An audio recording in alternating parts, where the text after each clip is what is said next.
बिस्मिल्लाहिर्रहमानिर्रहीम अस्सलाम वालेकुम रहमतुल्लाह। शहबाज शरीफ के बाद अब मरियम नवाज़ का इस्तीफ़ा भी आने वाला है। ये इतनी बड़ी डेवलपमेंट है, ये इतनी बड़ी डेवलपमेंट है। आप सोच रहे होंगे, तसव्वुर कर रहे होंगे कि जिस तरीके से इमरान खान ने इस गवर्नमेंट को हटा दिया है और उसके बाद दबाव डाल दिया है, इमरान खान ने अवाम सड़कों पर ले आया, इमरान खान ने ये बाजी पलट दी है, ये पांचा पलट दिया है, लेकिन इन्होंने ख़ुद अपने पाँव पर कुल्हाड़ी बांध दी है। ये इतनी बड़ी डेवलपमेंट हुई है कि शहबाज शरीफ भी फंस गया बुरी तरह से और उसके ऊपर इस्टेब्लिशमेंट का दबाव है। ना सिर्फ इस्टेब्लिशमेंट का बल्कि अब इंटरनेशनल दबाव भी आना शुरू हो गया है। नंबर 2, उसके बाद अब मरियम नवाज़ की बारी आने वाली है, क्योंकि जिस तरीके से मरियम नवाज़ के स्कैंडल्स, उसके बच्चों के स्कैंडल्स, पंजाब गवर्नमेंट के स्कैंडल्स, उसकी जो भरमार है वो कोई एक स्कैंडल नहीं है। हर रोज़ कोई ना कोई स्कैंडल सामने आ रहा है, हर रोज़ कोई ना कोई चीज़ सामने आ रही है, कभी किसी शक्ल में, कभी किसी शक्ल में। कभी ऑर्डिनेंस जारी किया जाता है तो उस शक्ल में स्कैंडल सामने आता है, कभी इनकी जानिब से कोई और हरकत की जाती है तो उस सूरत में स्कैंडल सामने आता है, कभी इनकी जानिब से जहाज़ खरीदे जाते हैं तो वो स्कैंडल सामने आता है।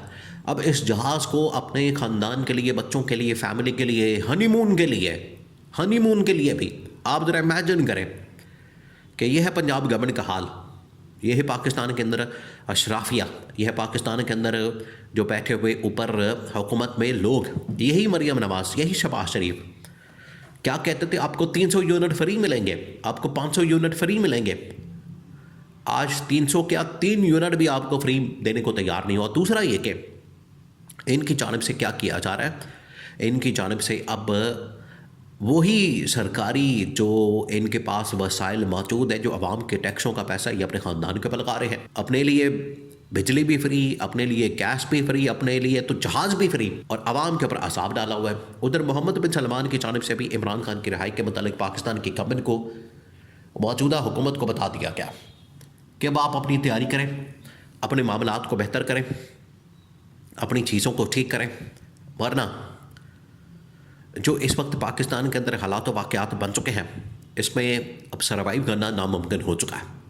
देखिए, 2 चीज़ें, एक तो ये आपको इस वक्त वक्ती तौर पर नज़र आ रहा है कि वफाकी गवर्नमेंट की जानिब से बड़े ऐलानात किए जा रहे हैं कि हम अपना ख़र्चा कम कर रहे हैं, हम ये कम कर रहे हैं, हम वो कम कर रहे हैं, हम कंट्रोल कर रहे हैं, हम ख़र्चे बढ़ा नहीं रहे बल्कि कम कर रहे हैं। ये सारा कुछ क्यों हो रहा है? आप इसके अंदर ज़रा जाके देखें। बज़ाहिर तो आपको लग रहा है कि वो पेट्रोल कम हो गया है, बढ़ गया है, कीमत बढ़ गई, ज़्यादा हो गई, सप्लाई कम हो गई, ये आपको कहानी सुनाई जा रही है। नहीं, ऐसा नहीं है ना, बिल्कुल ऐसा नहीं है। हकीकत यह है कि अब इंटरनेशनली जो इन्होंने भिखारीपन वाला मामला शुरू किया हुआ था, भीख मांगने का, लोगों से जाके उधार मांगने का, कर्जा लेने का, वो सिलसिला अब हो गया है बंद। उसके पीछे वजह 2-3 बड़ी वजूहात। नंबर 1 ये कि दुनिया के अंदर अब जंग छिड़ चुकी है, जैसे हर मुल्क मुतासर हो रहा है, हर मुल्क ट्रेड के हिसाब से, इकॉनमी के हिसाब से, तेल के हिसाब से, हर लिहाज से मुल्क मुतासर हो रहे हैं।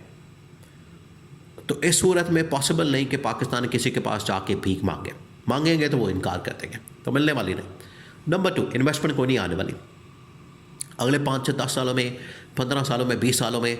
अब हर मुल्क, क्योंकि हर मुल्क का इस वक्त 15 से 20 साल का नुकसान हो चुका है, अब हर मुल्क अपने इकॉनमी के ऊपर, अपने ख़जाने के ऊपर, अपने मामलात के ऊपर तवज्जो देगा, ना कि किसी और की तरफ जाए, किसी और का सपोर्ट करे, हेल्प करे थोड़े थोड़े पैसे करके।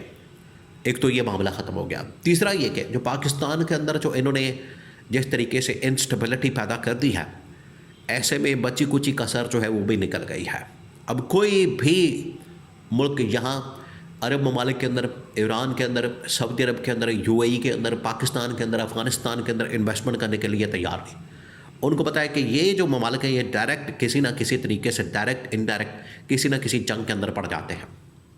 अफ़गानिस्तान के साथ खाता खोला हुआ है, ईरान के साथ खाता खोला हुआ है, ये अब ममालिक जो है हॉट फेवरेट लिस्ट के अंदर से निकल गए हैं इन्वेस्टमेंट के हिसाब से।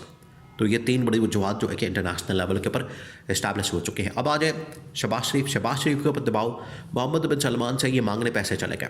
उन्होंने ये कहा कि आप ईरान के ऊपर हमला करें और ईरान को जवाब दे हमारे साथ खड़े हों, तो उन्होंने, पाकिस्तान ने कहा कि ठीक है, उसकी कीमत देनी पड़ेगी आपको, $5 अरब तेल के 5 अरब डॉलर्स जो है वो आप इस हवाले से दें हमें इन्वेस्टमेंट की मद में या डिपॉजिट की मद में। और इन्होंने कहा कि आपके मुल्क के पास है कुछ नहीं, 5 साल क्या 10 साल क्या मैं आपको 100 साल के लिए भी दे दूँ, आप रिटर्न नहीं कर सकते, वापस नहीं कर सकते, ये पॉसिबल नहीं रहा, ये मुमकिन नहीं रहा। तो मैं अपने पैसे दे के यहाँ पर क्यों फंसा दूँ, मैं अपने इन्वेस्टमेंट सरमाकारों को लोगों को यहाँ पर ला के क्यों फंसा दूँ एक ऐसे मामले के अंदर जिससे कोई वापसी के चांसेस नहीं है। तो मैं इस मामले के अंदर नहीं पड़ने वाला। तो मोहम्मद बिन सलमान ने साफ इनकार कर दिया कि हम इस मामले के अंदर नहीं पड़ेंगे, कोई इन्वेस्टमेंट, कोई पैसा, कोई सरमायाकारी भूल जाए, भाग जाए, दौड़ जाए। तो ये उन्होंने जवाब दे दिया है। अब ऐसी सूरत में पाकिस्तान में जहाँ पर इस वक्त इंटरनल सूरत हाल बड़ी ख़राब है, ये आपको इसी वजह से नज़र आ रहा है कि पाकिस्तान ने अपने ख़र्चे अखराजात जब इनको ठंडा है, आप सिक्योरिटी प्रोटोकॉल और ये जो एंटरटेनमेंट, ये जो याशी प्रोग्राम, अल्लल्ले तल्लल्ले, फ्री पेट्रोल, गाड़ियाँ, ये सब कुछ बंद करें, क्योंकि बाहर से आने वाले जो पैसे हैं, जो चांसेस थोड़े बहुत थे, वो ख़त्म हो गए हैं। नंबर 2, ये जो पंजाब गवर्नमेंट का इस वक्त स्कैंडल सामने आया है मरियम नवाज़ के बेटे का, जुनैद सफ्दर का, यानी वो जहाज़ जो कि पहले कहा गया कि ये जहाज़ जो है वो सरकारी वसाइल के लिए ले रहे हैं, सरकारी वसाइल से सरकारी मामलात के लिए ले रहे हैं। हमने सरकारी गवर्नमेंट जो है जहाज़ रखती है, गवर्नमेंट चलाती है, गवर्नमेंट के अंदर सरकारी लोग आते हैं जाते हैं, लेकिन ये नहीं पता सरकारी लोगों के आगे बीवी बच्चे ख़ानदान उनके लोग वो हनीमून ट्रिप के लिए जहाज़ को इस्तेमाल करेंगे। ये तो किसी को वहमो गुमान में नहीं था, किसी ने सोचा भी नहीं था, किसी को तो अंदाज़ा ही नहीं था। ये इन्होंने काम शुरू कर दिया। इस स्कैंडल के आने के बाद इस्टेब्लिशमेंट देखें, कभी ये ऑर्डिनेंस की आड़ में लूटमार करते हैं, लोगों की ज़मीनों के ऊपर कब्जा करते हैं, उनकी ज़मीनों को हथियाते हैं। नंबर 2, ये क्या करते हैं कि वो काम ख़त्म होता है तो लूटमार शुरू कर देते हैं, ठेकों के अंदर लोगों को नवाजना, ये सब कुछ शुरू कर देंगे। नंबर 3, अब 10-10, 15-15 अरब रुपए के जहाज़ लेकर अपने बीवी बच्चों को सैर कराते हैं, सैर सपाटा और बच्चों के हनीमून ट्रिप, सारा कुछ इसके अंदर प्लान किया जाता है। ये इन्होंने हालात बना दिए हैं। तो आवाम के लिए रिलीफ कहाँ से आएगा? आवाम के लिए तो फिर कोई रिलीफ नहीं आने वाला, आवाम के लिए तो कुछ नहीं आने वाला।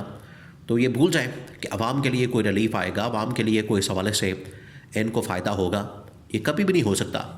तो ये अब बिल्कुल क्लियर हो चुका है, ये बिल्कुल अब वाज़ेह हो चुका है कि शहबाज शरीफ के ऊपर भी दबाव मौजूद है और मौजूदा हुकूमत के ऊपर, मौजूदा जो इस वक्त मरियम नवाज़ की पंजाब गवर्नमेंट है, उनके ऊपर भी शदीद तरीन दबाव मौजूद है कि या तो आप कारकर्दगी दिखाएं, बार बार, एक बार नहीं, 2 बार नहीं, रिपीट किया जा रहा है, बार बार बताया जा रहा है कि अपनी कारकर्दगी को बेहतर करें। अगर आप नहीं कर सकते तो इस्तीफ़ा दें और घर जाएं, ताकि आप इस अवाम को अजाब से निकाल सकें।